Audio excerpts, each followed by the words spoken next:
بسم اللہ الرحمن الرحیم وبہ نستعین الحمد للہ رب العالمین والصلاة والسلام علی سید المرسلین وعلی آلہ وصحبہ اجمعین ومن تبعہم بإحسان الی یوم الدین. اعوذ باللہ من الشیطان الرجیم. بسم اللہ الرحمن الرحیم. قل هو اللہ احد اللہ الصمد لم یلد ولم یولد ولم یکن لہ کفوا احد. وقال تعالی ما اتخذ اللہ من ولد وما کان معہ من الہ.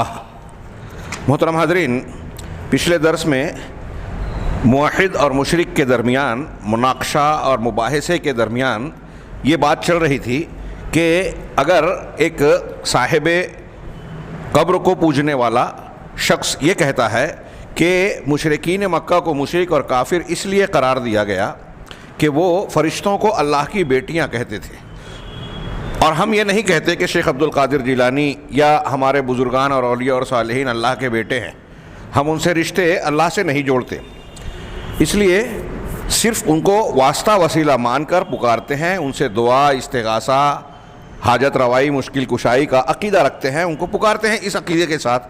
تو اس بنیاد پر ہم مشرک کیسے ہوئے، وہ انہوں نے یہ کہا. شیخ محمد بن عبد الوہاب نے پہلا جواب اس کا یہ دیا کہ اس کا جواب یہ ہے کہ اللہ تبارک و تعالیٰ کی طرف بیٹے کی نسبت کرنا یہ ایک مستقل کفر ہے. اور اس سلسلے میں شارح نے، شیخ زید نے، حافظ صاحب نے جو ہے کچھ آیتوں کو پیش کیا کہ نصارہ عیسیٰ علیہ السلام کو اللہ کا بیٹا کہتے تھے، یہود حضرت عزیر کو اللہ کا بیٹا کہتے تھے، اسی طرح یہ جو ہے مشرکین جو ہے اللہ فرشتوں کو اللہ کی بیٹیاں، تو اس کی مذمت قرآن میں صاف صاف موجود ہے. اس کے علاوہ اللہ تبارک و تعالیٰ نے فرشتوں، کفار و مشرکین کے اس معاملے کو جو انہوں نے صالحین کے بارے میں غلو کر رکھا تھا، انہیں واسطہ اور وسیلہ بنا رکھا تھا، ان کی مذمت بھی کی ہے اور ان کے اس عمل کو مستقل الگ سے کفر کہا، کفر اور شرک کہا. یہ بات بیان کرتے ہوئے شیخ نے یہ ذکر کیا ضمناً، جو بہت اہم ایک گفتگو اور اصولی بات ہے، اچھی طریقے سے ذہن نشین کرنا چاہیے، اور ہمارے مسلم معاشرے میں عوام و خواص تک اس بات کو پہنچانا چاہیے، اور انہیں یہ معلوم ہونا چاہیے کہ عقیدہ توحید کا معاملہ بہت اہم، نازک اور واضح ہے. یہاں جہالت کا عذر اکثر و بیشتر حالات میں نہیں چلے گا.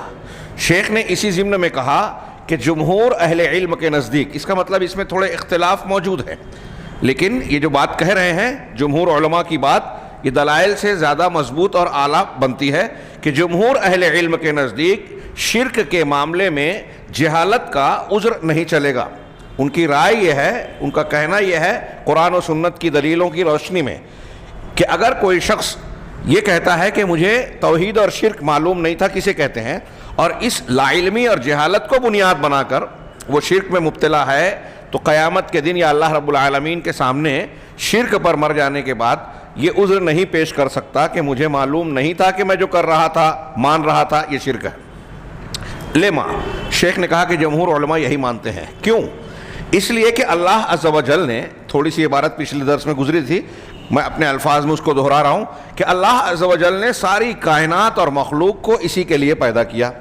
وما خلقت الجن والانس الا لیعبدون، اور اس طرح کی آیتیں، دلیلیں ہم بار بار، وما امروا الا لیعبدوا اللہ مخلصین لہ الدین، کہ ان کو بس یہی حکم دیا گیا تھا کہ اللہ کی خاص، صرف اللہ کی عبادت کریں، دین کو اس کے لیے خالص کر کے. میں نے جن و انس کو صرف اس لیے پیدا کیا کہ وہ میری عبادت کریں. تو جس مقصد کے تحت ان کو پیدا کیا، اور اس مقصد میں اللہ رب العالمین نے قرآن کی بعض آیتوں میں کہا کہ اللہ تعالیٰ ہی ہے جو ساتوں آسمان اور زمین کا مالک ہے، اس کے درمیان کی تدبیر کرتا ہے. کیوں کرتا ہے؟ تاکہ لوگ جان جائیں کہ اللہ ہر چیز پر قادر ہے اور ہر چیز کو علم کے اعتبار سے گھیر رکھا ہے. یہ جو میں نے دو چار جملے کہے، یہ سورہ طلاق کی آخری آیت کا مفہوم ہے. آپ جا کے پڑھیے، ترجمہ پڑھیے.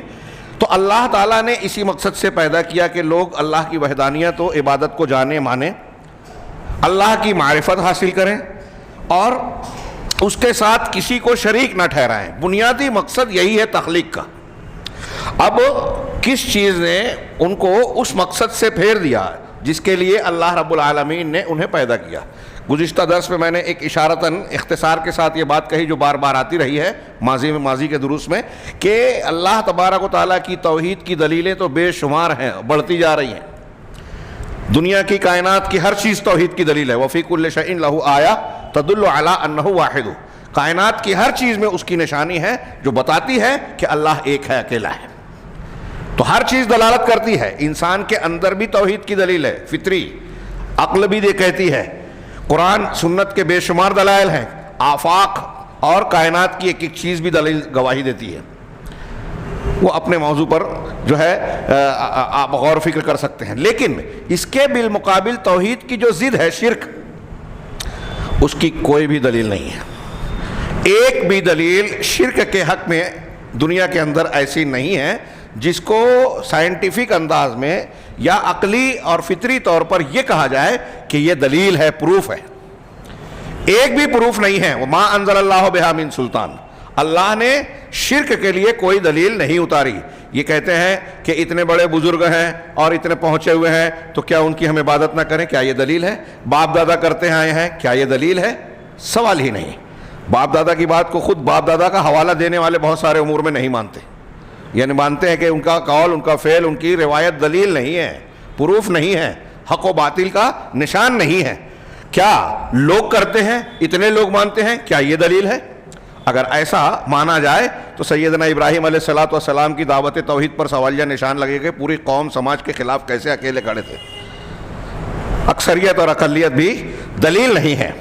تو میں یہ عرض کر رہا تھا کہ شرک کی کوئی ایک بھی دلیل نہیں ہے. تو سوال یہ ہوگا کہ اگر آپ نے توحید نہیں سیکھی تو شرک کہاں سے سیکھا؟ جب آپ کو کسی نے شرک بتایا, ایک فطری بات دنیا کا ہر مشرک محسوس کرتا ہے, مانے یا نہ مانے. قرآن نے فرعون کے خطاب کے ضمن میں بیان کیا, وجحدوا, فرعون اور آل فرعون کے بارے میں کہا, وجحدوا بها واستيقنتها انفسهم ظلما وعلوا, کہ ان نشانیوں کا, توحید کے دلائل کا, موسیٰ علیہ الصلوۃ والسلام کی پیش کیے ہوئے دلائل کا انہوں نے انکار کیا مخالفت کے ساتھ. جحود الانکار مع المخالفہ مفہوم میں شامل ہے کہ اس کا انکار کیا. واستيقنتها انفسهم, حالانکہ ان کے دلوں کو اس بات کا یقین تھا. پھر کیوں انکار کیا؟ ظلم و علوا, ظلم کرتے ہوئے اور سرکشی اور تکبر کرتے ہوئے. غور کیجئے, قرآن کہہ رہا ہے دنیا میں, شیخ ابن ابی العز حنفی رحمہ اللہ نے شرح العقیدۃ الطحاویہ میں لکھا کہ یہ فرعون جو ہے ربوبیت کا انکار کرنے والوں میں دنیا کے اندر وما رب العالمین کا سوال کرنے والا سب سے زیادہ مشہور شخص ہے, بڑا آدمی. ربوبیت اور الہ کا انکار کیا, اللہ تبارک و تعالیٰ کی توحید کا. اس کے بارے میں اللہ کہہ رہا ہے کہ اس کا دل بھی یقین رکھتا تھا کہ جو موسیٰ علیہ السلام پیش کر رہے ہیں وہ حق ہے. اس کے دل میں یقین تھا.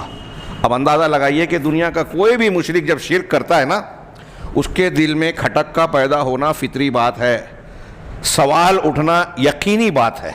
کوئی بت کو پوج رہا ہو, کوئی درخت پتھر دیوی دیوتا کو پوج رہا ہو, کوئی اصحاب قبور کو پوج رہا ہو, اولیاء صالحین انبیاء اور فرشتوں کی کوئی پرستش کرتا ہو, اس کے دل میں کھٹک, سوال, اعتراض کا پیدا ہونا فطری بات ہے.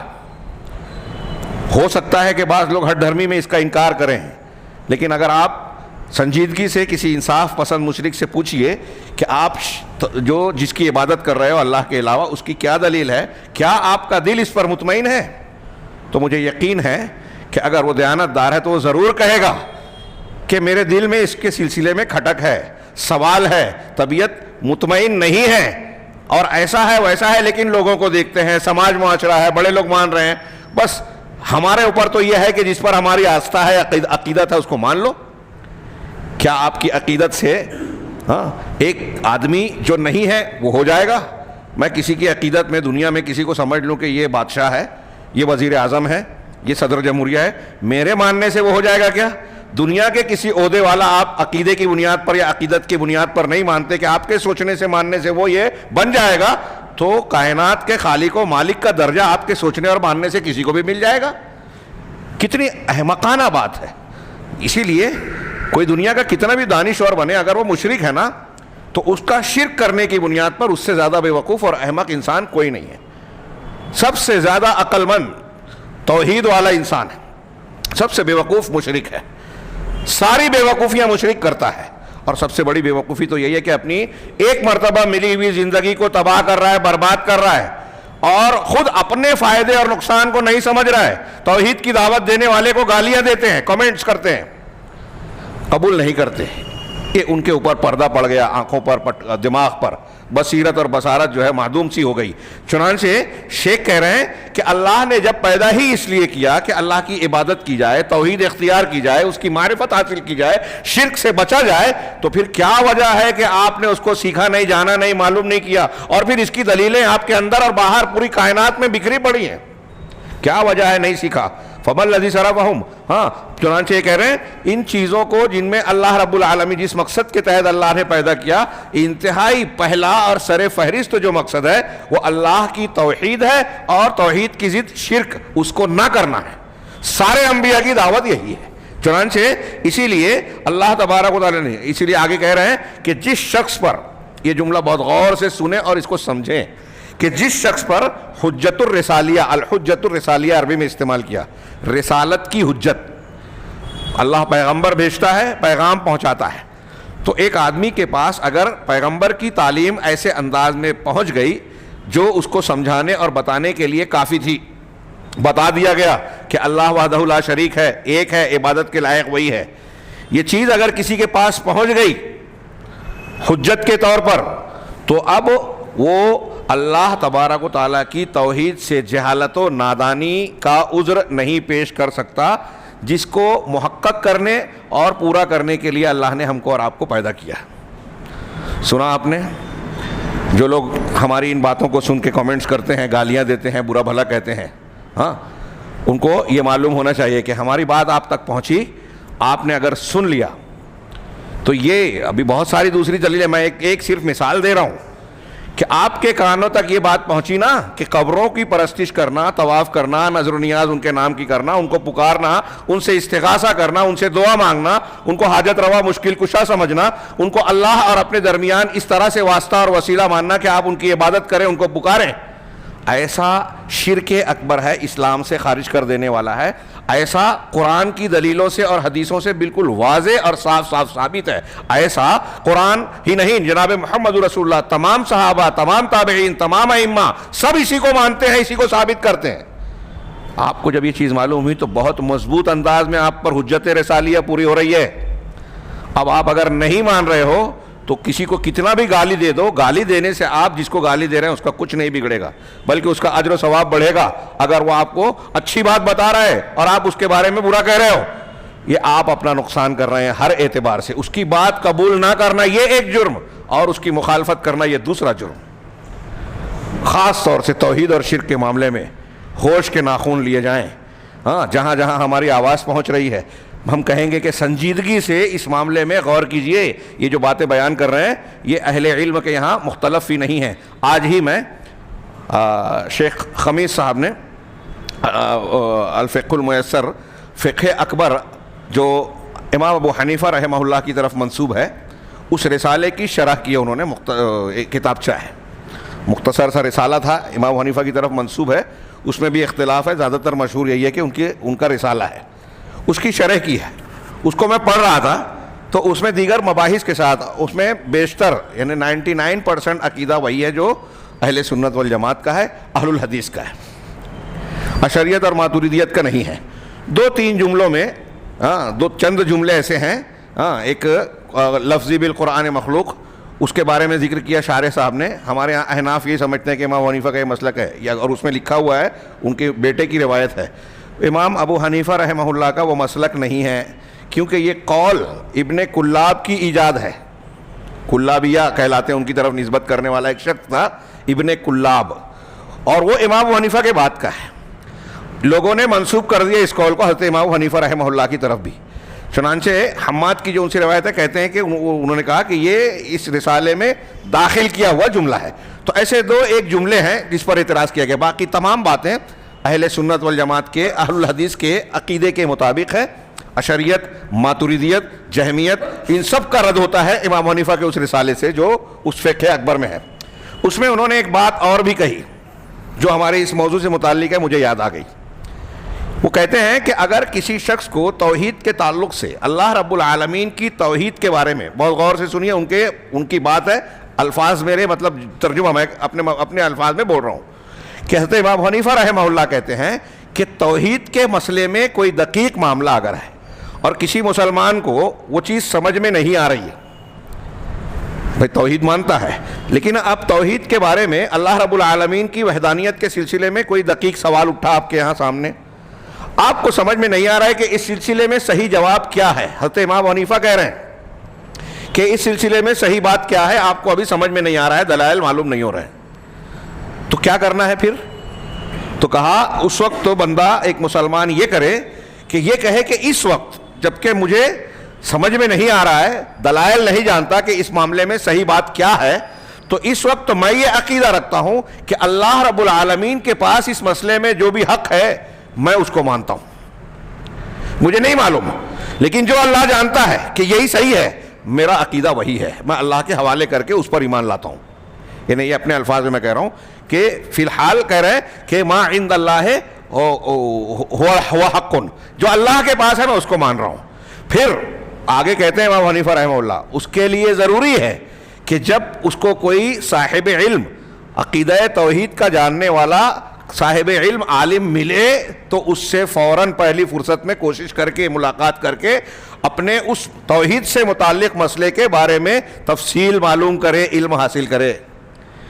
کیونکہ اس سلسلے میں توحید کے بارے میں اللہ رب العالمین کی ذات، صفات اور اس کے حقوق سے متعلق کسی مسلمان کے لیے جہالت صحیح نہیں ہے، جائز نہیں ہے. یہ اس کا فرض ہے کہ وہ معلوم کرے، اگر نہیں معلوم ہو رہا ہے تو اہل علم کی طرف رجوع کرے، تحقیق کرے. یہاں چلے گی نہیں تقلید. تقلید وہ معنی میں ہمارے ہاں لوگ کہتے ہیں، ہم کو غیر مقلد کہتے ہیں کچھ لوگ اہل الحدیث کو، یہ الزامن ہے، یہ نام نہیں ہے، تنابز بالالقاب ہے. چلیے تقلید امام حنیفہ امام فروعات میں نہ کرنے کی وجہ سے آپ نے غیر مقلد کا الزام دیا، تو آپ کے یہاں کتابوں میں اٹھا کے دیکھیے لکھا ہوا ہے کہ عقیدے میں تقلید کرنا جائز نہیں ہے. تو اگر اس معنی میں ہم کو آپ غیر مقلد کہتے ہیں تو کیا عقیدے میں آپ غیر مقلد ہیں یہ بات قبول کرتے ہیں؟ آپ کے ہاں بھی یہ لکھا ہوا ہے. آپ یہ سوال کرتے ہیں، عوام تقلید کے جواز اور عدم جواز کی جب بحث اور جھگڑا مناقشہ ہوتا ہے اہل الحدیث اور مقلدین کے بیچ میں، تو ایک سوال اٹھاتے ہیں وہ لوگ یا عوام کو اس سے دھوکہ دیتے ہیں، کیا ہر آدمی کو قرآن و حدیث کا علم ہوتا ہے کیا؟ آپ تقلید نہیں کرو گے تو اس کا مطلب قرآن سے حدیث سے ایک عام سے عام آدمی، راستہ چلنے والا آدمی، کیا وہ قرآن حدیث کے سارے دلائل کو، مسائل کو سمجھ لے گا؟ نہیں سمجھ سکتا، تو اسی لیے تقلید کرتے ہیں. بہت اچھی بات ہے. تقلید آپ کیسے کرتے ہیں؟ اب یہاں بات شاید ہٹ جائے تھوڑی، لیکن یہ علم سے متعلق بہت اہم بات ہے، اور چونکہ عقیدے سے متعلق وہ عام آدمی، جاہل آدمی، ہم سوال کر کے پلٹ کے میں بہت مختصراً کہوں، تفصیلی میں بات کر چکا ہوں مقامات پر اور کتاب میں لکھی ہے میں نے، تو کہا کہ اگر اس عام آدمی کو تقلید کرنا ہوگی، تقلید وہ کیسے کرتا ہے؟ آپ کہتے ہیں کہ حضرت امام حنیفہ، امام شافعی، امام مالک، امام احمد رحمہم اللہ، ان لوگوں کی تقلید کرنی ہے. چلیے ٹھیک ہے. اب کیا وہ عام آدمی حضرت امام حنیفہ کے پاس جائے گا، اس سے سوال کرے گا؟ امام شافعی، امام مالک سے بات کر سکتا ہے، پوچھ سکتا ہے؟ آپ کہیں گے نہیں، وہ تو گزر گئے. تو ٹھیک ہے، کس کے پاس جائے گا؟ کسی عالم کے پاس جو عالم کہلاتا ہے، اس سے پوچھے گا. اب عالم جو ہے وہ تو یہ نہیں کہہ رہا نا، وہ آپ کہہ رہے ہو کہ بھائی جاہل آدمی نہیں سمجھ سکتا، جائے گا کس کے پاس؟ عالم کے پاس. اب وہ تو عالم ہے نا، وہ عالم بھی قرآن حدیث نہیں سمجھ سکتا. اگر عالم بھی قرآن حدیث نہیں سمجھ سکتا تو پھر عالم کیسے ہے؟ عالم کسے کہیں گے؟ اہل ذکر کسے کہیں گے؟ قرآن نے کس سے پوچھنے کی تعلیم دی ہے؟ فاسألوا اہل الذکر، سوال کرو کس سے؟ اہل ذکر سے. اہل ذکر کون ہے؟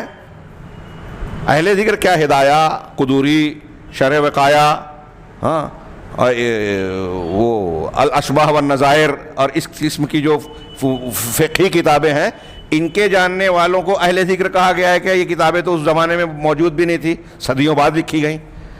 تو آج ایک آدمی سے جا کے ایک حنفی سوال کرتا ہے ایک مفتی صاحب سے، تو وہ جواب دیتے ہیں کہ ہدایہ میں یہ لکھا ہے، شامی میں یہ لکھا ہے، شرح وقایہ کی یہ عبارت ہے. تو وہ کہاں سے جواب دے رہا ہے؟ اپنی مخصوص مذہب کی فقہ کی کتاب سے جواب دے رہا ہے.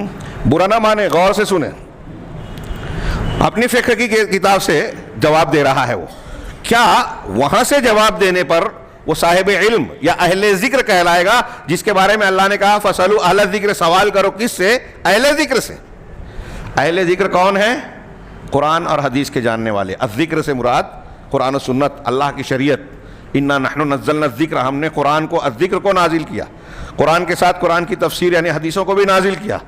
تو اب قرآن و حدیث ذکر ہے, اور ذکر کو جاننے سمجھنے والے, فہم رکھنے والے اہل ذکر ہیں. اللہ نے پابندی لگائی ہے, بائنڈنگ, یہ ہم نہیں کہہ رہے ہیں. ہمارے مقلد بھائی سنیں, غور کریں, سنجیدگی سے جھگڑا نہ کریں, غصہ نہ کریں. ہاں, یہ دین نہ آپ کے گھر کا ہے نہ ہمارے گھر کا.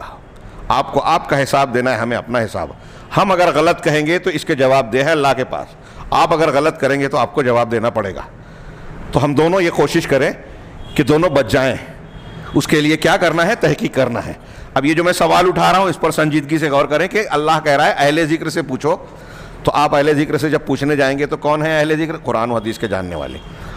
آپ دیکھیے کہ بہت سارے علماء نے, علامہ ابن قیم, علامہ البانی, علامہ ابن دقیق العید اور ایسے بڑے بڑے کبار علماء سلف و خلف میں, انہوں نے لکھا کہ اگر کوئی شخص کسی عالم سے جا کے سوال کرتا ہے اور وہ عالم قرآن و حدیث کو جانے پھڑکے بغیر, جانے چھانے بغیر کو اپنی فقہ کی یا مخصوص مذہب کی کتابوں سے جواب دیتا ہے, تو وہ علم کے بغیر جہالت کی بنیاد پر فتویٰ دے رہا ہے. حتیٰ اذا لم یبق عالما, ہے نا وہ حدیث بخاری مسلم کی کہ اللہ تعالیٰ علم کو ایسے نہیں اٹھائے گا کہ دلوں سے نکال لے, چھین لے وے, ہاں, بلکہ علماء کو اٹھا کر علم اٹھاتا ہے. جب عالم کو نہیں چھوڑے گا, کوئی باقی نہیں رہے گا, تو لوگ جاہلوں کو اپنا پیشوا سردار بنائیں گے, ان سے سوال کیا جائے گا تو وہ بغیر علم کے فتویٰ دیں گے, خود بھی گمراہ ہوں گے اور دوسروں کو بھی گمراہ کریں گے. بہت سوچئے کہ علامہ ابن قیم اور ان لوگوں کی جو شرح کا حوالہ دیا میں نے, اور دوسرے علماء نے کہا کہ اگر ایک عالم دین قرآن و حدیث کو جانے بغیر بڑے سے بڑے فقیہ یا عالم کے قول سے جواب دیتا ہے کہ فلاں امام نے یہ کہا, فلاں بزرگ نے یہ لکھا, فلاں کتاب میں یہ جواب ہے, اور اس کو قرآن و حدیث کی دلیل جانے بغیر اس کو حلال حرام یا شریعت کے مسائل میں بطور فتویٰ پیش کر رہا ہے, تو وہ جہالت کی بنیاد پر فتویٰ دے رہا ہے, خود بھی گمراہ ہو رہا ہے, دوسروں کو بھی گمراہ کر رہا ہے اس حدیث کے مطابق. بہت ذمہ داری سے کہہ رہا ہوں, اور یہ ذمہ داری ہر ایک محسوس کرے, خاص طور سے اہل علم. یہ چھوٹی موٹی بات نہیں ہے. ہمارا دین کی ترجمانی کرنا اللہ تبارک و تعالیٰ کی طرف سے رسالت ہے, یہ نبیوں کی میراث ہے, اور نبیوں کی وراثت کا حق اہلیت اہل علم رکھتے ہیں. اور اہل علم اگر علم کو چھپانے لگے تو یہ عذاب کو دعوت دینا ہے. قرآن اور حدیث میں اس کی واضح دلیلیں ہیں, شدید وعیدیں. تو اہل ذکر سے پوچھنا ہے. اب میرا سوال یہی ہے کہ جب اہل ذکر سے پوچھیں گے تو کیا پوچھیں گے؟ مولوی صاحب آپ کیا کہتے ہیں, ہمارا مسلک کیا ہے یہ بتائیے. اہل تقلید کے ہاں یہی پوچھا جاتا ہے, یہی بولا جاتا ہے اور یہی بتایا جاتا ہے. کتنی سیدھی سیدھی صاف. میں تو حیرت کرتا ہوں, لوگ کہتے ہیں کہ علم کا دور ہے. کہاں علم کا دور ہے؟ علم کے یہ بالکل جو میں بات بیان کر رہا ہوں ایک دم سیدھی سمپل واضح بات ہے, ماننے کو لوگ تیار ہی نہیں ہے. تو عالم کہاں ہوئے, علم کا شوق کہاں ہوا؟ کیا قرآن حدیث جہالت کی تائید کرتے ہیں, حوصلہ افزائی کرتے ہیں؟ آپ خود کہتے ہو کہ تقلید جہالت کا نام ہے, جاہل کا کام ہے تقلید, اور پھر اس کی تبلیغ کرتے ہو کہ تم تقلید کرو یعنی جاہل بنو. کیا مطلب؟ تقلید جہالت ہے, قرآن و حدیث جہالت کی تعریف کی حوصلہ افزائی کرتے ہیں, علم پر ابھارتے ہیں. اب علم کیا ہے؟ قرآن حدیث ہے. العلم ما قال اللہ و قال رسول. ہاں, امام شافعی کے اشعار اور دوسرے علماء کے سلف کے دیکھیے کہ اللہ کے کلام اور رسول کے علاوہ جو کچھ ہے سب اس کے خادم ہیں. اصل علم قال اللہ قال رسول ہے. تو اب ایک عام آدمی جو سڑک پر چل رہا ہے, قرآن حدیث نہیں سمجھ سکتا, وہ کیا کرے گا؟ عالم سے پوچھے گا. عالم سے جو قرآن حدیث کو جانتا ہے, نمبر ایک. دوسرا یہ کہ اس سے یہ نہیں کہے گا کہ آپ کی سمجھ میں کیا آ رہا ہے, آپ اپنی رائے بتاؤ. اپنی رائے نہیں, آپ سمجھ بتانا ہے تو قرآن و حدیث سے کیا سمجھ نکلتی ہے وہ بتاؤ, قرآن و حدیث کی دلیل دو. ایک سمپل بات ہم سمجھانے کے لیے کہتے ہیں. اگر میں یہ کہتا ہوں کہ سود حرام ہے, میں یہ کہتا ہوں کہ زنا حرام ہے, میں یہ کہتا ہوں شراب حرام ہے, میں کہہ رہا ہوں, میں سے مراد صرف میں نہیں, دنیا کا کوئی بھی عالم لے لو, نبی کے بعد کوئی بھی شخص لے لو, اگر کوئی انسان, کوئی عالم, بڑے سے بڑا ولی پیر کہہ رہا ہے کہ یہ حرام ہے, یہ اس کی بات ہے, اس کی رائے ہے. یہ شریعت ہے کیا؟ شریعت نہیں ہے. بہت اہم بات ہے. یہ فقہ کی کتابوں کو ارون شوری نے جب ورلڈ آف فتواز کتاب لکھی, فتووں کی دنیا, ہاں, اس کا جواب ہم لوگوں کی جانب سے دیا گیا. میں نے بھی ایک مضمون لکھا تھا, خیر وہ چھوٹی جگہ تھا. شمس پیرزادہ صاحب نے اردو ٹائمز وغیرہ میں ایک لمبا مضمون لکھا کہ علماء کا فتویٰ شریعت نہیں ہے. تو ارون شوری کا جواب جن لوگوں نے نہیں دیا تھا, فتواز کی دنیا والے, انہوں نے شمس پیرزادہ کے سخت جواب لیا, نوٹس کیا یہ غلط ہے, یہ ہے, وہ ہے. حالانکہ شمس پیرزادہ کی بات صحیح تھی, شریعت کا دفاع کر رہے تھے. اور ارون شوری نے جس پر اٹیک کیا تھا وہ شریعت پر اٹیک تھا. اہل تقلید کو اس پر پیشانی پہ بل نہیں آیا. ارون شوری کو جواب نہیں دیا. اس نے سب فقہ کی کتابوں سے مسائل نقل کیے, مثالیں جو بیان کی جاتی ہے کہ اگر ایک آدمی نے اپنی بیوی سے کہا تو اپنے باپ کے گھر گئی تو طلاق, اور وہ گھر سے نکلی اور وہاں پہنچی تو طلاق پڑ جائے گی, ایسے پورا صفحہ کتاب میں بھرا ہے وہ اس فتوے. یہ جو مثالیں دی ہیں اب آپ کو سمجھائیں ان کو, تو وہ اسے فتووں کو قرآن و حدیث یا اسلام سمجھ رہے ہیں. ابھی وہ ایک الگ بحث ہے کہ وہ تو مثالیں ہیں, وہ شریعت نہیں ہے, وہ تعلیق اور شرط کی ایک مثال ہے, اس کو انہوں نے جہالت میں سمجھا. لیکن اس نے یہ تاثر دیا کہ فقہ کی کتابوں میں جو مسائل بیان کیے گئے ہیں, فقہا نے جو باتیں بیان کی ہیں, فتوے جو دیے جاتے ہیں وہ اللہ تبارک و تعالیٰ کی شریعت اسلام ہے. شمس پیرزادہ نے اور ہم لوگوں نے یہ سمجھانے کی کوشش کی کہ نہیں, شریعت جو ہے قرآن اور سنت ہے. فتویٰ جو دیا جاتا ہے یا علماء جو کہتے ہیں وہ یا تو شریعت قرآن و حدیث کے موافق ہوگی یا مخالف. اگر موافق ہے تو صحیح ہے, شریعت ہے, مخالف ہے تو قابل قبول نہیں ہے. کتنی سمپل اور سادہ بات ہے, اور مسلمان کہلانے والی ایک بہت بڑی قوم کو سمجھ ہی میں نہیں آتی بات. میں کہتا ہوں کہ سود حرام ہے, یہ میری بات ہے, صحیح بھی ہو سکتی ہے غلط بھی. لیکن جب میں نے یہ کہا کہ اللہ نے قرآن میں کہا ہے کہ سود حرام ہے, وَأَحَلَّ اللَّهُ الْبَيْعَ وَحَرَّمَ الرِّبَا, یہ قرآن کی آیت ہے کہ اللہ نے بے کو, لین دین کو حلال کیا اور ربا یعنی سود کو حرام کیا. اب میں نے جب قرآن کی آیت آپ کے سامنے پیش کی تو اب آپ یہ نہیں بولو گے مولانا آپ کی بات نہیں مانوں گا, آپ کی بات ماننا ضروری نہیں ہے. آپ کو ماننا پڑے گا کہ یہ اللہ کا کلام ہے, اللہ کا کلام شریعت ہے. تو جو اللہ نے کہا وہ شریعت ہے, اور جو میں نے کہا وہ شریعت کے موافق بھی ہو سکتی ہے, مخالف بھی. یہی مسلک ہے اہل حدیث کا. کتنی سمپل, سادہ, صاف ستھرا دین. یہاں ہوتا یہ ہے کہ بھائی علماء نے غلطیاں کی, ان کے اجتہادات میں فرق آیا, تو ہماری مسلم قوم جو ہے جس کی طرف نسبت ہے, عقیدت ہے, اس کی صفائی میں لگ گئی, قرآن و حدیث کی بے عزتی ہو رہی ہے, کوئی فرق نہیں پڑتا. یہ غلط راستے کا غلط نتیجہ ہے. لیکن ہمیں اندازہ ہی نہیں ہے کہ ہم کتنی بڑی گستاخی کرتے ہیں قرآن و حدیث سے. یہ ابھی اس کا بھگتان بھگت رہے ہیں مسلمان, خمیازہ. ابھی طلاق کا مسئلہ, حلالے کا مسئلہ, کتنا مذاق اڑایا گیا. حلالہ قرآن و حدیث میں حرام ہے, ملعون کام ہے, بالکل صاف بات, حلالہ مروجہ. لیکن آج تک غیر مسلموں کی طرف سے اس کا مذاق اڑایا جاتا ہے. ہمارے یہاں بڑی جگہوں سے یہ نہیں کہا جاتا کہ یہ شریعت کا حصہ نہیں ہے. خیر بات تھوڑی جو ہے علم کے سلسلے میں یہ میں نے تھوڑی وضاحت ہوئی. ابھی بھی حالانکہ باقی ہے بہت سے نکتے. جیسے یہ کہا کہ بھئی ایک عام آدمی کیسے پوچھے گا, تو عالم سے پوچھے گا مختصراً. کون سا عالم؟ جو قرآن و حدیث کو جانتا ہے. اور ایسا نہیں ہے کہ قرآن و حدیث کی بات کو سنا, جیسے تقلید والے کہتے ہیں کہ ایک ہی آدمی کی بات ماننا. یہ کون سی دلیل ہوئی؟ اگر ایک فرض کیجئے کہ ایک عالم کے پاس, میں ایک عالم کے پاس گیا, سوال پوچھا, ان سے پوچھنے کے بعد ایک دوسرے عالم سے پوچھا, دونوں کے جواب میں فرق ہے. صحابہ میں ایسی مثالیں ملے گی. احرام کی حالت میں ایک حضرت عائشہ صدیقہ رضی اللہ تعالیٰ عنہ سے جا کے سوال کیا, پھر حضرت ابن عباس رضی اللہ تعالیٰ عنہ سے پوچھا, حضرت زید بن ثابت رضی اللہ تعالیٰ عنہ سے پوچھا. ایک ہی سوال کئی علماء سے پوچھے. اب دونوں میں جب اختلاف ہوا, دو سے پوچھا تو تیسرے کے پاس گئے. عام آدمی کر سکتا ہے, اور 3-4 لوگوں کے باتیں سننے کے بعد, دلائل جاننے کے یا سننے کے بعد اسے سیٹسفیکشن مل سکتا ہے. وہ یہ جان سکتا ہے اختلاف ہے, اگر گنجائش ہے تو گنجائش بھی سمجھ میں آ جائے گی کہ یہ بھی کر سکتے, یہ بھی کر سکتے, اور نہیں ہے تو وہ بھی واضح ہو جائے گا. یہ مشکل کام نہیں ہے, اور ایسا ہر مسئلے میں نہیں ہوتا, کچھ مسئلوں میں ہوتا ہے. بہت سارے مسائل ایسے ہیں جو قرآن و حدیث میں واضح ہیں, ہم لوگوں نے اس کو اختلافی مسئلہ بنا دیا بلا وجہ. اب جیسے یہ حلالہ مسلک کی پہچان بنا دی گئی, قرآن و حدیث میں کہیں نہیں ہے, یہ اختلافی مسئلہ تھوڑا ہی ہے, بلا وجہ بنا دیا گیا اختلافی. تو میں عرض کر رہا تھا کہ عالم سے سوال کرے گا جاہل آدمی, اور قرآن و حدیث کو جاننے والا عالم, اور اس سے پوچھے گا. یہ جو میں کہنے جا رہا ہوں یہ بھی کچھ علماء قدیم علماء نے لکھا کہ اس سے یہ کہے گا کہ قرآن و حدیث کی روشنی میں یا قرآن و حدیث کے دلائل سے مجھ کو جواب دیجئے. ہمارے یہاں فتویٰ اسی طرح پوچھا جاتا ہے.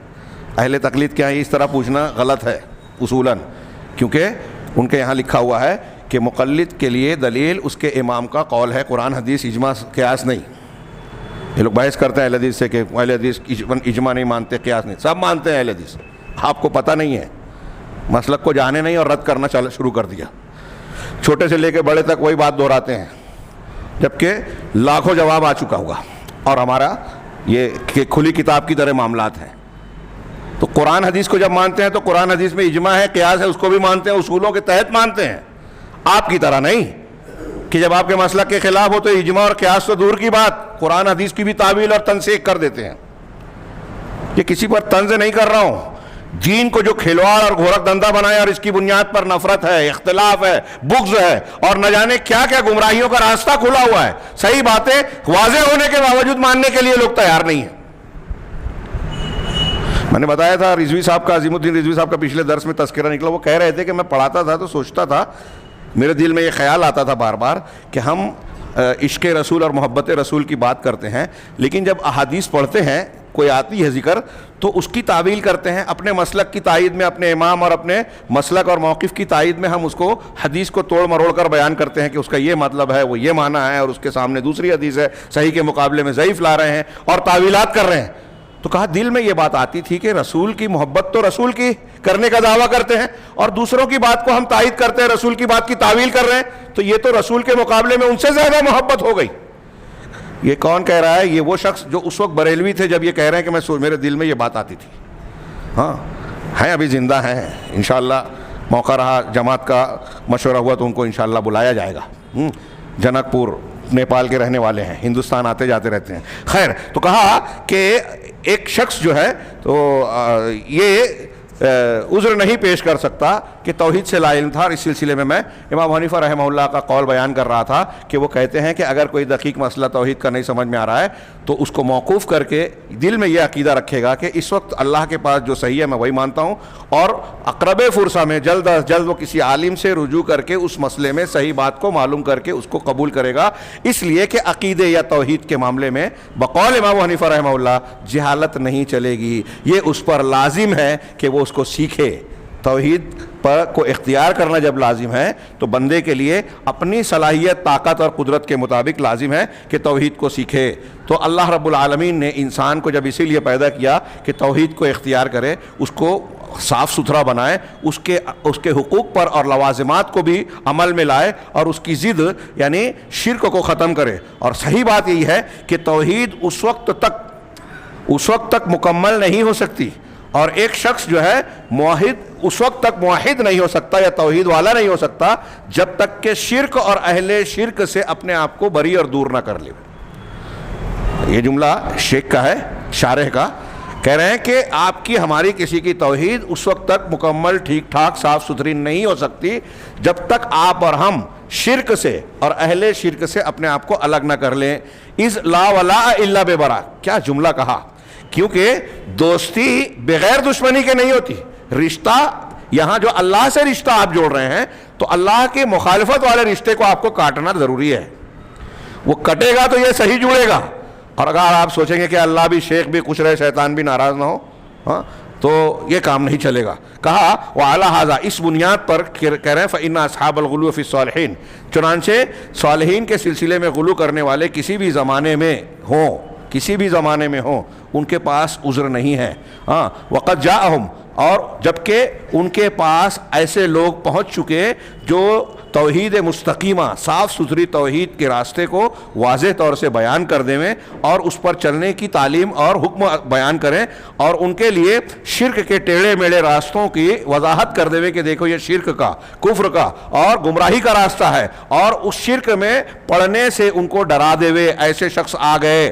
ہر دور میں ایسے لوگوں کو اللہ رب العالمین نے پیدا کیا، انبیاء کو بھیجا، اور نبوت کے خاتمے کے بعد جو ہے اللہ تبارک و تعالیٰ نے انبیاء کرام علیہ نبی صلی اللہ علیہ وسلم کے وارثین علماء کو جو ہے ہر دور میں جو ہے کھڑا کرتا رہا. اور ایسی حدیثیں ہیں کہ اللہ تعالیٰ ہر صدی کے سرے پر ایک مجدد پیدا کرے گا جو دین کو صاف کرتا رہے گا, تجدید کرتا رہے گا. نیا دین نہیں, پرانے دین پر جو گرد و غبار, بدعت, خرافات یا اس کی تعلیمات پر لوگوں نے دھول دھپا گرد و غبار ڈال دیا ہے, اس کو صاف کرے گا, تجدید کرے گا.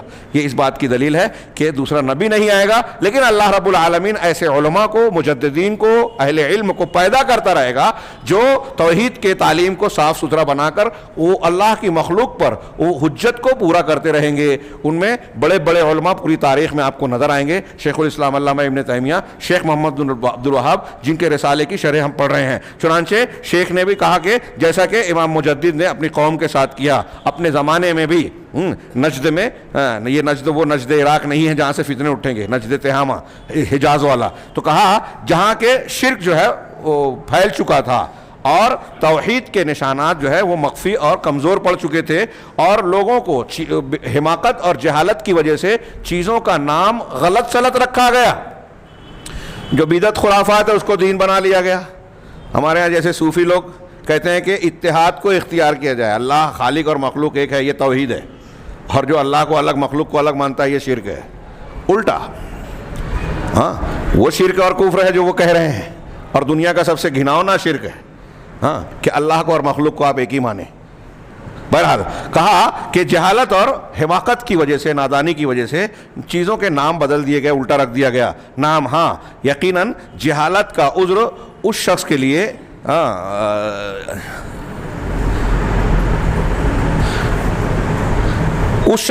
جہالت کا عذر چل سکتا ہے جس پر حجت رسالیہ قائم نہ ہو.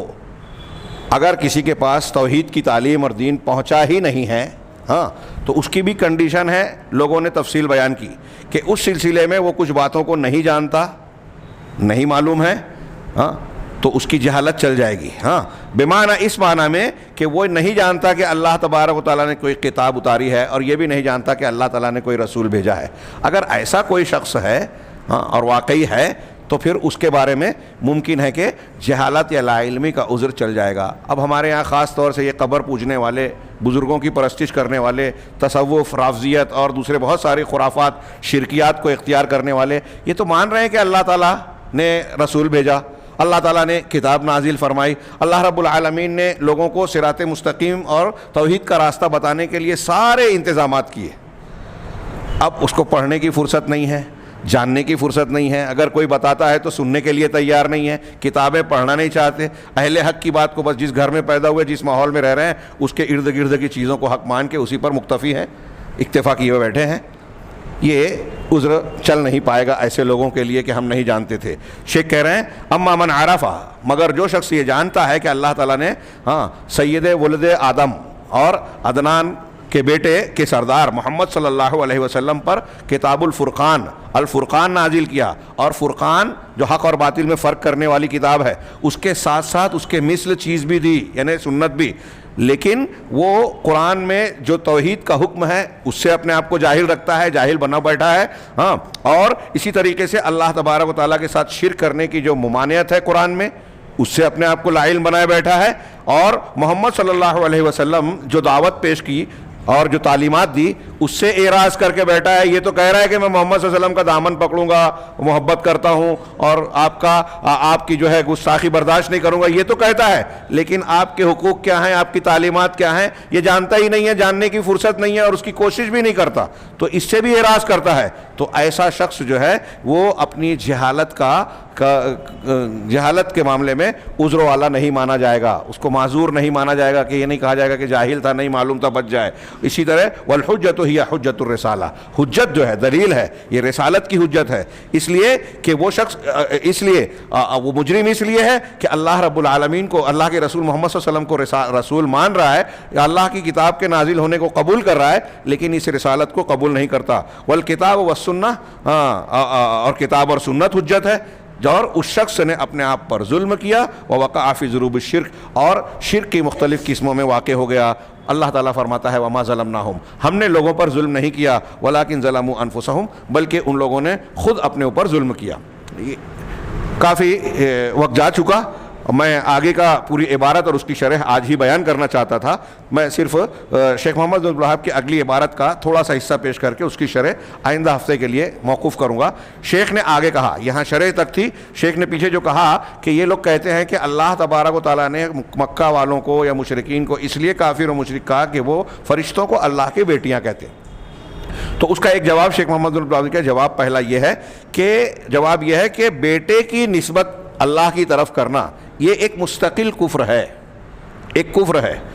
اب آپ جو کر رہے ہو غیر اللہ کو، اولیاء صالحین کو، اصحاب قبور کو پکارنا، استغاثہ کرنا، ان کو واسطہ اور وسیلہ سمجھنا، تو اس کے بارے میں اللہ تعالیٰ نے کہا، شیخ محمد بن عبدالوہاب آگے کہہ رہے ہیں، قال اللہ تعالیٰ، اللہ تعالیٰ کا ارشاد ہے، قل هو اللہ احد اللہ الصمد، آپ کہہ دیں کہ اللہ ایک اکیلا ہے، احد ایک اکیلا ہے، اللہ الصمد، اللہ الصمد ہے، جس کا ترجمہ ہم کرتے ہیں بے نیاز۔ لیکن اگر آپ اللہ کے ناموں کی گہرائیاں، معنویت بڑی وسیع ہے، جتنا سوچتے جائیں گے اتنا آپ کو اور ہم کو احساس ہوگا کہ ہم اس کے معنی کی وسعتوں کو سمجھ نہیں سکتے۔ اللہ رب العالمین کو جتنا آپ دنیا کی جتنی چیزوں کو سیکھیں گے، جانیں گے، تو آپ کی حیرت کم ہوگی، اس کے بارے میں آپ مطمئن ہوں گے کہ چلو میں نے بہت کچھ جان لیا۔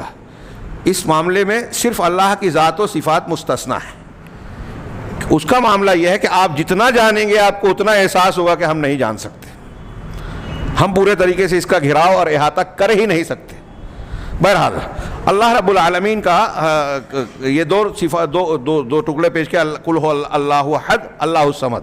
اس سے شیخ محمد بن عبدالوہاب نے استدلال کرتے ہوئے پہلے احد اور صمد کا معنی بتایا، کہا الاحد والاحد الذی لا نظیر لہ، کہ احد وہ ہے جس کی کوئی نظیر ہی نہ ہو۔ ہم کہتے ہیں اکیلا، کہ فلاں شخص اکیلا ہے۔ اگر کسی معاملے میں ایک آدمی کو ہم نے اکیلا کہا اور اس کے جیسا کوئی اور ہو گیا کسی بھی معاملے میں، تو وہ اس معاملے میں اکیلا نہیں رہ گیا، کیونکہ اس کے جیسا ایک دوسرا ہو گیا نا۔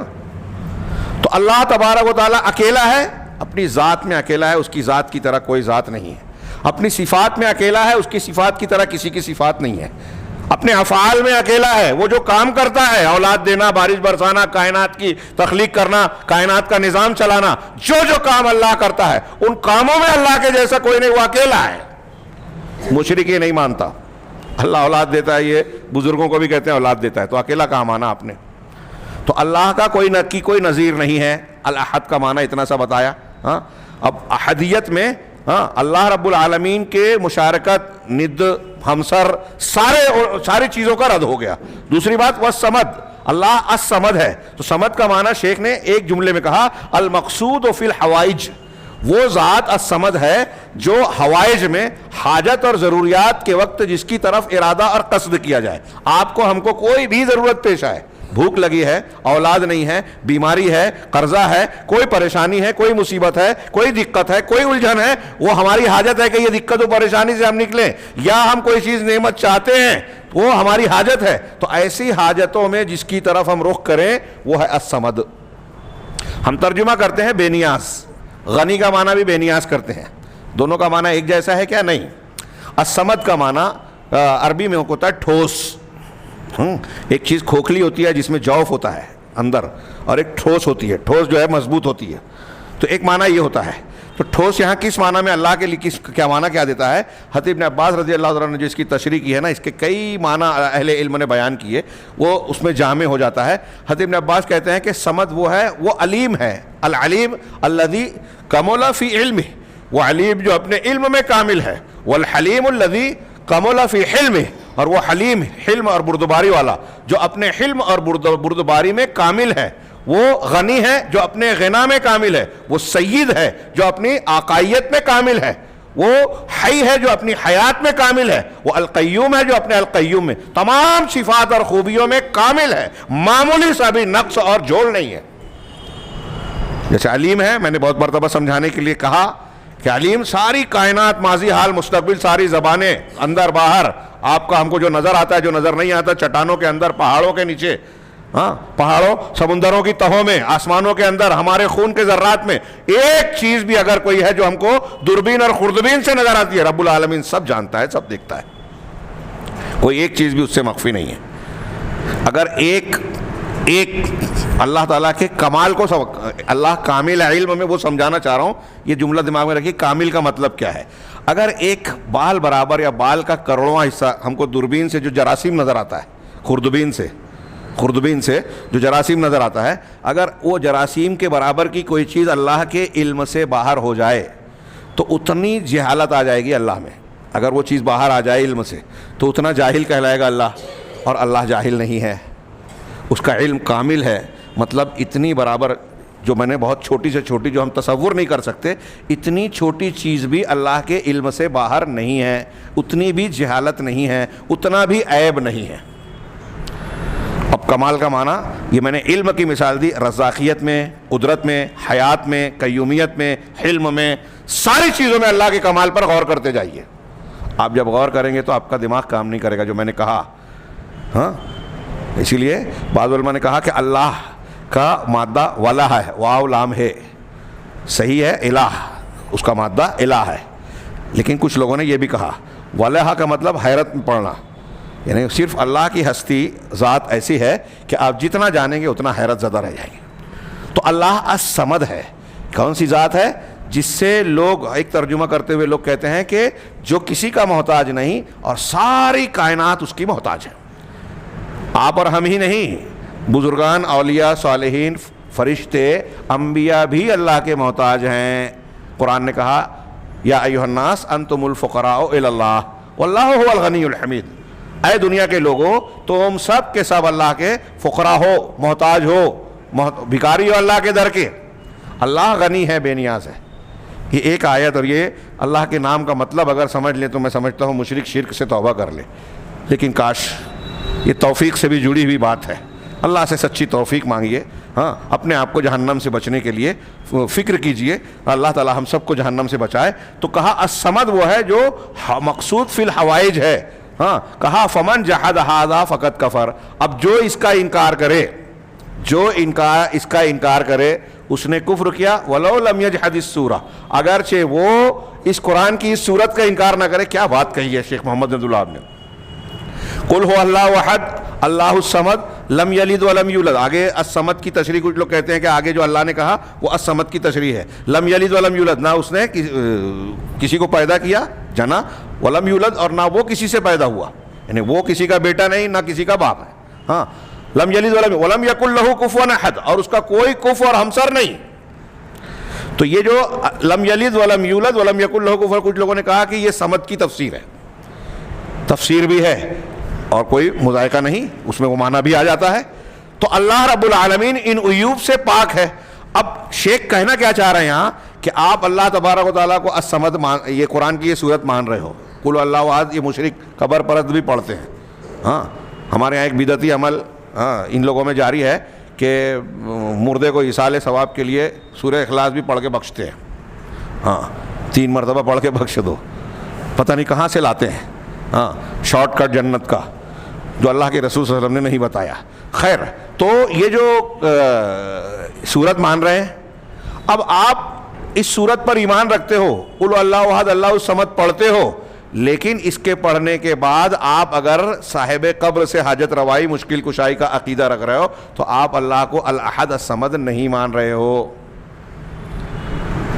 ہاں, آپ اللہ کو الاحد الصمد, کیونکہ اللہ کی ذات کے بارے میں کہا صمد وہ ہے جس کے حوائج میں اس کی طرف رجوع کیا جائے. لیکن آپ کو جب پریشانی آ رہی تو آپ قبر والے کی طرف رجوع کر رہے ہو, مطلب آپ اللہ کے کو الصمد نہیں مان رہے ہو. پڑھ رہے ہو, سورت پر ایمان رکھنے کا مظاہرہ کر رہے ہو, لیکن مانتے نہیں. اللہ تبارک و تعالیٰ نے آگے فرمایا وقال اللہ تعالیٰ ما اتخذ اللہ من ولد وما کان معہ من الہ. اللہ نے کوئی بیٹا نہیں بنایا اور نہ ہی اس کے ساتھ کوئی معبود ہے. ایک بات, نہ بیٹا بنایا نہ معبود ہے. ابھی یہ جو ہمارا بحث چل رہی ہے آگے شرح میں آئے گی, جو اگلے ہفتے ہم پڑھیں گے انشاءاللہ, کہ یہ کیا کہتے ہیں کہ اللہ نے مشرکین کو مشرک اس لیے کہا کہ وہ فرشتوں کو اللہ کی بیٹیاں کہہ رہے ہیں. تو شیخ نے کہا کہ اللہ کا بیٹا یا بیٹی کہنا یہ خود ایک کفر ہے, اور اللہ کے ساتھ کسی اور کو معبودیت کا درجہ دینا یہ خود ایک کفر ہے. یہ آیت جو میں نے ابھی پڑھی, قل اللہ احد میں بھی وہ بات آتی ہے، اور اس آیت میں پہلے جملے میں بیٹے کی نسبت کو کفر کہا گیا، یعنی وہ رد کیا گیا، دوسرے جملے میں اللہ کی الوہیت میں اس کو وحدہ لا شریک مانا کہ اللہ کے ساتھ کوئی الہ نہیں ہے جس کو پوجا جائے، استغاثہ کیا جائے، جس کے نام کی نظر و نیاز کیا جائے، جس کے حکم کے بغیر، اللہ کے حکم کے بغیر جس کا طواف کیا جائے، جس کو جو ہے مشکل کشا حاجت روا مانا جائے، ایسا کوئی معبود اللہ کے سوا نہیں ہے، یہ قرآن کہہ رہا ہے۔ ففرق بین النوعین، تو شیخ محمد عبد الوہاب کی یہ عبارت ہے کہ اللہ تعالیٰ نے کفر کی دونوں قسموں کے درمیان تفریق کی، وجعل کل منہما کفرا مستقلا، اور دونوں میں سے ہر ایک کو اللہ نے مستقل کفر قرار دیا۔ اللہ کا بیٹا بنانا بھی کفر ہے، اور اللہ کے سوا کسی اور کو معبود بنانا، پکارنا، استغاثہ فریاد کرنا، یہ بھی کفر ہے۔ وقال تعالی، اور اللہ تبارک و تعالیٰ نے فرمایا وجعلوا للہ شرکاء الجن وخلقهم، اللہ ان لوگوں نے اللہ تبارک و تعالیٰ کے لیے جنوں کا شریک بنا لیا، حالانکہ اللہ نے ان کو بھی پیدا کیا، اللہ کی وہ مخلوق ہیں، اور انہوں نے جنوں کو اللہ کا شریک بنا لیا۔ کہا وَخَرَقُوا لَهُ بَنِينَ وَبَنَاتٍ بِغَيْرِ عِلْمٍ، اور بلا سند اللہ تبارک و تعالیٰ کے لیے بیٹے اور بیٹیاں بنا لیا، ان کو بیٹے بیٹیاں۔ یہ مشرکین مکہ یہ سمجھتے تھے کہ بھائی جن جو ہے وہ جنوں میں سے اللہ رب العالمین نے اپنی نعوذ باللہ بیوی بنائی، اور پھر اس کے ملاپ سے جو ہے فرشتے بیٹی کی شکل میں پیدا ہوئے، تو اللہ تعالیٰ کی بیٹیاں اور بیٹے بغیر سند کے بنا لیا۔ ففرق بین کفرین، تو شیخ محمد بن عبد الوہاب کہہ رہے ہیں کہ اللہ نے اس آیت میں بھی دونوں کفر کے درمیان جو ہے فرق کیا۔ والدلیل علی ھذا ایضا، اس پر یہ بھی دلیل ہے کہ ان الذین کفروا، جن لوگوں نے کفر کیا لات و منات کو پکار کر، مع کونہ رجلا صالحا، جبکہ یہ لات جو ہے ایک نیک آدمی تھا، لم یجعلوہ ابن اللہ، جب لات کو کفار مکہ نے پکارا جن کو اللہ رب العالمین نے کافر مشرک کہا، تو انہوں نے لات کو اللہ کا بیٹا نہیں کہا۔ والذین کفروا بعبادۃ الجن، اور جنہوں نے جنوں کی عبادت کر کے کفر کیا، انہوں نے جنوں کو ایسا نہیں مانا۔ وکذالک ایضا العلماء فی جمیع المذاہب الاربعہ، اسی طریقے سے تمام وہ علماء جو تمام چار مذاہب میں مشہور ہیں، یذکرون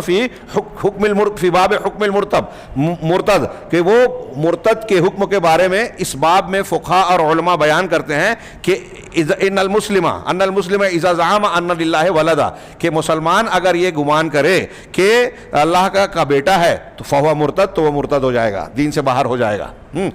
وَيُفَرِّقُونَ بَيْنَ النَّوْعَيْنِ، اور تمام علماء چاروں مسلک کے تمام علماء دونوں قسم کے کفر کے درمیان فرق کرتے ہیں۔ وَهَذَا فِي غَايَةِ الْوُضُوحِ، یہ بات انتہائی واضح ہے۔